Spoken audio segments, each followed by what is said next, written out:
This is I don't have to do my usual lead-in, which is I'm going to be talking about theory. If you want to leave now, please do. There's not going to be anything real. It's usually what I do. Yeah, so the work I'm going to be talking to you about today is some work that I've been doing with call ourselves a lobster club for various historical reasons. Most of the heavy lifting was done by John McNamara for all of the stuff that I'm going to be talking about today, but Ola Amar and Alice Houston were been heavily involved with this project. So the other thing I'll say is that unlike probably most of the other talks, I'm not really going to get very technical because I don't know a lot of the really nitty-gritty details of exactly how John did all the evolutionary simulations, so bear that in mind when you push. Okay, so learning and evolution. Learning, something that's very taxonomically widespread, lots of things do it. It's been studied a lot, but most people have studied it kind of at approximate level to understand how, kind of phenotypic variation, behavioral variation develops and the mechanisms underpinning it. In terms of, and then when people have thought evolutionarily about learning, they focus mainly on when learning evolves as a strategy. But they're also, of course, an interesting question is, once it's evolved, does it have any evolutionary consequences? Are there interesting evolutionary consequences in systems where you've got learning? Now, this question has been addressed, of course, to a certain degree, but a lot of the work is focused in abiotic and ecological contexts, and the answer is usually when you've got adaptive learning, when you've got a learning process where animals kind of reinforce their behavior in a way that leads them to do things that give them higher payoffs, you tend to minimize phenotypic variation. Right? Everybody starts to do equally well. So it tends to slow down evolution. That's the answer for a lot of the stuff. That's a short answer. There's lots of details, clearly. In sexual contexts, there has been a reasonable amount of stuff done, but it's usually focused on social learning and the role of social learning in kind of maintaining phenotypic variation and its inheritance and how that can lead to coevolution with, at a kind of genetic level. So gene culture coevolution, don't need to tell too many people, you guys too much about that because you come from, a lot of you have come from the world of the guy who kind of started thinking about this. There's been a lot of stuff done on social learning and how it influences sexual selection. But what I'm going to focus on here is how kind of asocial learning processes, so not non-social learning processes, so just purely learning processes that adjust behavior according to the kind of the returns that the animals get from performing an action, how that affects things evolutionarily in social contexts. And so, we focus particularly on competition. It's the kind of probably the most widespread form of social interaction out there, so it's kind of a nice reason to focus on it. And the key thing that we really focused on is when you've got negative frequency-dependent returns, because you often get a lot of negative frequency-dependent payoffs when you've got competitive interactions. And we focus on associative learning, very taxonomically widespread. One of the model systems is sea hare, so lots of things do it, even fairly unsophisticated things. And a lot of those things interact socially in this kind of most basic level, by competing with other individuals within their species. And you're likely to see learning involved with some of the kind of games that you get that result from competitive interactions, because often these kind of competitive games are played repeatedly over individual lifetimes, and under conditions, and the payoffs, if you like, can change according to different ecological conditions and different changes to population composition, demographic composition, and the rest of it. So likely, we're not covering the evolution of learning in the analysis I'm going to be talking to you about here. We're going to assume that learning exists and it's being deployed in these kind of negative frequency dependent competitive contexts. Okay, so hilariously, for some reason, it's giving me one of those random, usually it's spermy, this time it's a little question mark, but yeah, I'm going to focus on a case study for everything here, but I will say that what we have done is we've looked at every single two-action negative frequency independent game that is out there and the kinds of things that we get, the kinds of outcomes that I'm going to talk to you about here, kind of emerge in all of those situations. Some to a greater or lesser, the strength of selection can differ in different games, but largely this seems to generalize to all. We haven't proved any of this, technically, but it seems like it's a fairly common outcome, at least when we've got negative frequency dependence in these situations. So I'm going to focus on the producer-scrounger game. It's a kleptoparasitic game, so it's a game of nicking stuff, or a foraging game where there's the ability of individuals to come along and attempt to nick resources from individuals that have found resources. So you typically have producers that find food with a probability, question mark. When they find the food, they can consume V1 amount of the food before anybody else turns up. But then some individuals can scrounge, other individuals can scrounge on that food, and we can assume that there's kind of a maximum number of scroungers that can never turn up, and S. And when they arrive, everybody shares V2 amount of food, amount of resource. Okay, so you get a finder's advantage, but then everybody comes along and you share it with any scroungers that come along. And the payoffs in these games tend to be negatively frequency dependent. So it's just the number of other producers here on the x-axis, and the payoff to if you produce and if you scrounge. In both cases, even if you produce, the payoffs are going up because basically there are fewer and fewer scroungers here in the population, so everybody's getting more food, but the lines cross here, and so producers do best when they're rare, better than scroungers when scroungers are rare, and when scroungers are common. No, it's the other way around. Sorry, I've got to put this properly. So when scroungers are rare and there are lots of other producers, scroungers do well, but when scroungers are common, they're nicking food, there's no food to share. Okay, so we've just got a classic kind of negative frequency dependence. Okay, so what we've done in this is we've suggested that individuals are going to be playing T rounds of this game, and they're interacting on a simple network. So you've got groups of N, but you interact with K neighbors, if you like. So you don't necessarily have to interact with everybody in your group. And what we've added to this is simple, another, I can't remember what that's supposed to be, action value learning. So the results, we've done learning in two ways. We've got actor-critic and action value learning. Action value learning, I'm just going to tell you because I find it more intuitive to explain how it works. We've done it with actor-critic because it allows you to investigate the evolution of different types of mechanisms within the learning process. Action value learning it kind of matches what psychologists have described using, in the Rescorla-Wagner equation to describe how associative strength changes with experience.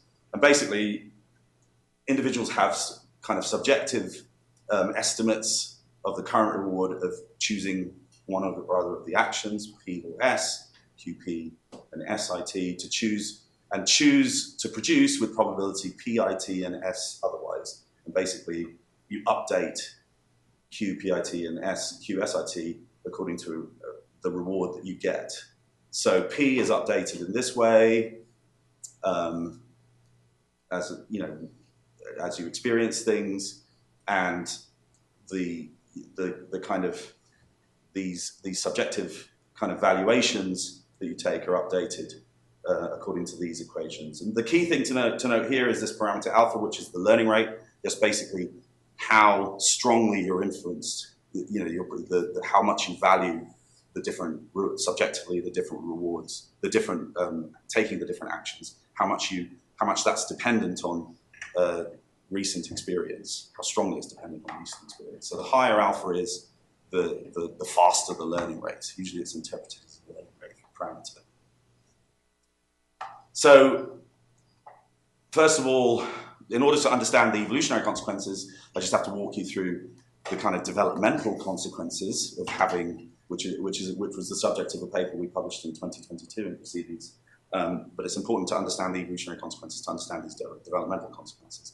So we ran these on different kinds of networks, you know, the kind of small world network here, and just a kind of regular network where basically the K number of neighbors is just the same for everybody. You know, it's just evenly spread. So even though there are lots of individuals in the group here, you're only interacting with 4 other individuals in both of these networks. The small world networks just has a probability of rewiring one of those.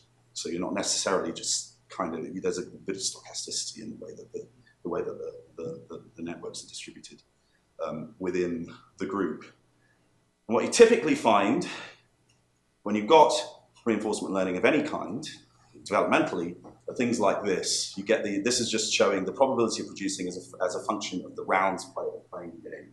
So essentially, when you start, you pick one of the actions at random, so to produce or scrounge. As soon as the first person has picked, the first individual has picked their choice, because of the negative frequency dependence, it changes the reinforcement that the neighbors are going to get. Okay, and it makes the alternative strategy. So if you've picked to produce, it'll make scrounging more valuable, a little bit more valuable. And then what that means is that your neighbors will attend to then start to produce at a relatively high probability, which then through the negative frequency dependence means that the reinforcement you get from producing, if you started producing, will just increase. And this tends to iterate, and you end up with kind of specialization, if you like, or what we call polarization. Okay, and that typically just robustly happens. And so this just illustrates, I mean, the key kind of controlling, it's not surprising, I won't talk you through this, it's a bit complicated, but this just shows you when you're in very large networks, so you're interacting with lots of other individuals and you've got very slow learning rates. This is just the probability density function associated with the probability associated with plane P. There isn't really any specialization. But when you've got very small or relatively small networks, tight networks, and fast learning, individuals cluster. You get individuals ending up eventually always playing producer or never playing producer. Okay, and you can look at the subjective valuations in those two cases, and you can see that the subjective valuations of some individuals for producing is high, and for other individuals, the subjective valuation of scrounging is high. Okay, and it's driven by the fact that these returns are negatively frequency, even though everybody's starting off. You know, this is in an unbiased world. Everybody's starting off with an equal probability of playing either of the tactics, but because of negative frequency dependence and learning, you end up this simple asocial learning. You end up polarizing, but it's small groups, tight interaction networks. This effect is the strongest because the negative frequency dependence is the strongest. Feedback is the strongest, right? Any given individual's behavior will have more of an effect, a stronger effect on the other individuals around them in a tighter network. Okay, and that just starts to relax. And fast learning again does the same thing. It just increases the rate at which that kind of feedback process gets started and is maintained. And stochasticity doesn't, any stochasticity that can come in from the fact that some individuals have started in different situations, the individuals that you're interacting with, that tends to erode, have less of an eroding effect when you've got a faster learning rate. Okay, so you're happy with the notion that in these kind of games, you'll end up developmentally through a process, ending up at some sort of DSS, to coin Dave Stevens' developmental stable strategy, if you like, developmental stable outcome, where you've got a lot of polarization, okay? And what this means is individuals are either playing, producing, or scrounging.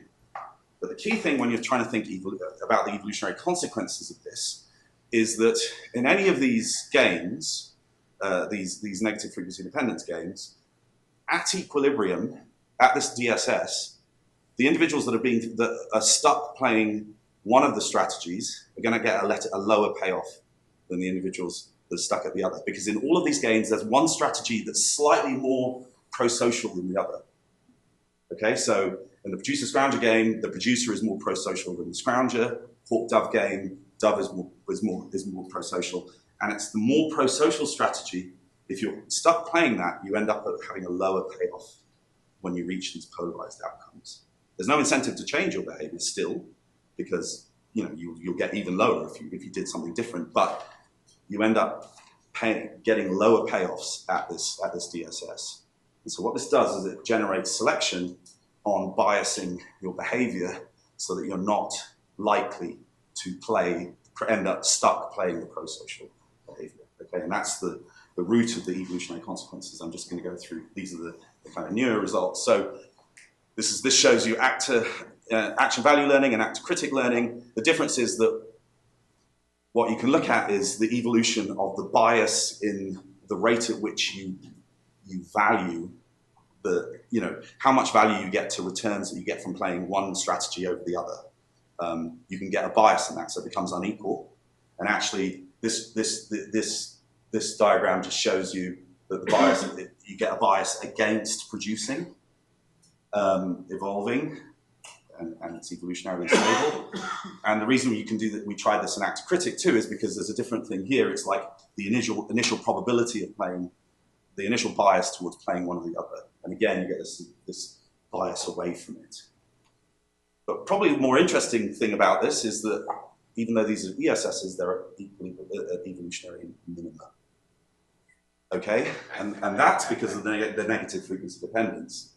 Because even though the ESS, there is this bias to ESS, kind of playing strategy, it pays mutants to have an even more extreme, kind of bias in either direction, because it forces your opponents to play the opposite, which is what you want them to do, negative frequency dependence.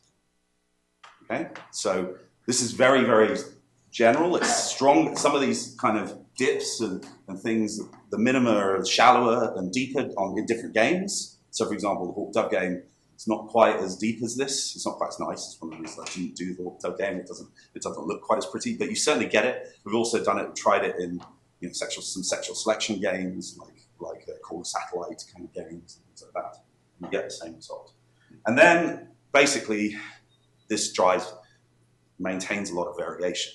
And this just illustrates some evolutionary simulations with sex, infinitesimal inheritance, 50-50. You end up with unimodal distributions around the ESS, but you get it's quite a substantial amount of variation maintained. And if you do it asexually, you end up with polymorphisms. These things are not stable. The probabilities of being at any of these different things kind of fluctuate, but you end up in different, and that's both for both kinds of learning. Okay, but it's driven by this very general process that you're forced. The learning generates this developmentally driven biasing of behavior that generates a risk of being stuck, being the nice guy, and then that generates kind of evolutionary selection, evolutionary pressures to sort of bias yourself away from being stuck there. And because of the negative frequency dependence, they're evolutionary minima.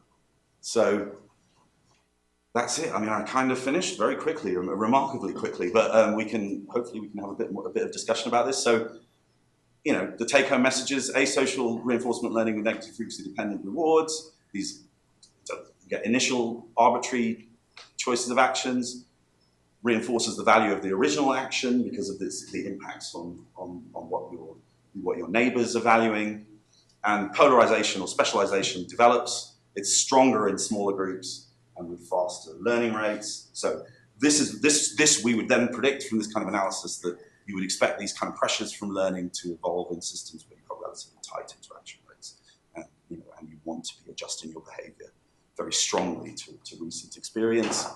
And biases evolve to avoid pro-social trap, and they tend to be evolutionary because they're to be more extreme than ESS. And it only happens with learning. So this need to be more extreme than the ESS and these biases won't happen without learning.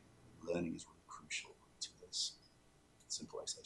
So, I mean, what we're selling the idea is that learning may be a substantial source of a variation in a lot of different systems in these relatively simple social interactions. I mean, social interactions are going to be very general because you interact with conspecifics to gain resources. So, you expect these kind of social interactions to be fairly general, and learning as a mechanism is very taxonomically widespread. So hopefully, this will kind of spur people to think a little bit more.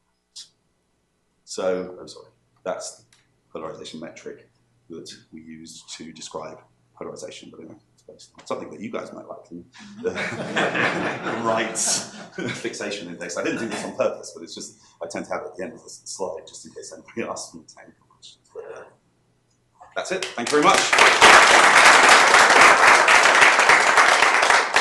You brought up nicely the inevitable session may start. Okay. Some time for questions. So, fascinating Yeah. stuff. Did you look at the evolution of learning rate? What if you allow learning Yeah, we didn't, because we couldn't think of a way of kind of doing it in the same framework. So, I mean, it would take, it is an interesting thing, and it is something that we're attempting to follow it up with, but we're struggling to come up with a neat way of doing it. The reason I'm interested is because it reminds me of the Red King effect. Okay. Where Red King effect, you've got two